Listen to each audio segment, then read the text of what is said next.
Hi எல்லோரும் எப்படி இருக்கீங்க? இன்றைக்கி நம்ம வீட்டில் காடை பிரியாணி எப்படி செய்யலான்னு பார்க்கலாம் வாங்க. காடை வாங்கிட்டு வந்துட்டாங்க. இப்போ சுத்தம் பண்ணலாம்.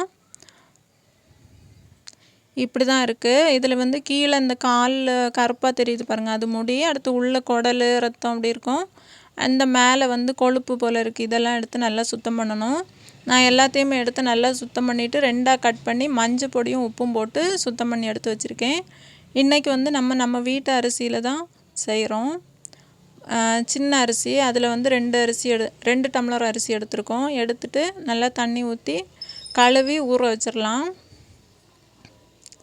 இப்போ நல்லா கழுவியாச்சு. கழுவி ஊற வச்சுருக்கேன். ஊற வச்சுட்டு இங்கே வந்து வெங்காயம், தக்காளி, பச்சை மிளகா, கொத்தமல்லி தழை, புதினா இலை, அடுத்து இஞ்சி பூண்டு வந்து பேஸ்ட்டு அரைக்கலை, தட்டி எடுத்து வச்சுருக்கு. புளிக்காத தயிர் எல்லாம் எடுத்து வச்சுருக்கு. இப்போ குக்கரில் எண்ணெய் ஊற்றி 2 ஸ்பூனு நெய் ஊற்றிருக்கு. ஊற்றி நல்லா எண்ணெய் சூடான உடனே பட்டை, கிராம்பு, ஏலக்காய், பிரிஞ்சி இலை எல்லாம் போட்டாச்சு. போட்டுட்டு வெங்காயத்தை போட்டு நல்லா வதக்கணும். வெங்காயம் வந்து நல்லா வதங்கணும். வதங்கினதுக்கு அப்புறமா தான் தக்காளி போடணும். இப்போ வெங்காயமும் பச்சை மிளகு இதில் கொஞ்சம் உப்பும் போட்டு நல்லா வதக்கணும். வெங்காயம் வந்து நல்லா வதங்கினதுக்கு அப்புறமா தக்காளி போட்டு தக்காளியை வதக்கணும். தக்காளி போட்டு கொஞ்சம் நேரம் ஆனோடனே இஞ்சி பூண்டு பேஸ்ட்டையும் போட்டு நல்லா வதக்கணும். தக்காளியும் அதிலே நல்லா வதங்கிடும். இப்போ பாருங்கள், இதில் இஞ்சி பூண்டு பேஸ்ட்டையும் போட்டு 2ஐயும் சேர்த்து வதக்கினா தக்காளியும் அடுத்து சேர்ந்து நல்லா வதங்கிடும்.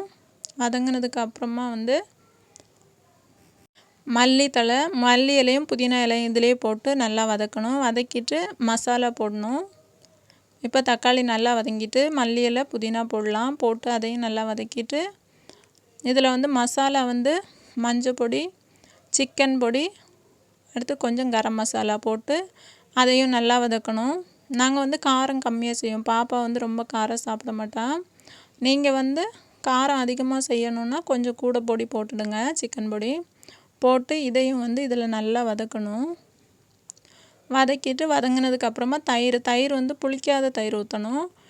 புளிக்காத தயிர் இது ஊற்றி இதையும் நல்லா வதக்கணும். வதக்கிட்டு அந்த சுத்தம் பண்ணி வச்சுருக்க காடையை எடுத்து இதில் ஒவ்வொன்றா போட்டு அதையும் கொஞ்ச நேரம் இதிலே நல்லா வதக்கணும். அந்த மசாலா பிடிக்கக்கு இதிலே வதக்கணும்.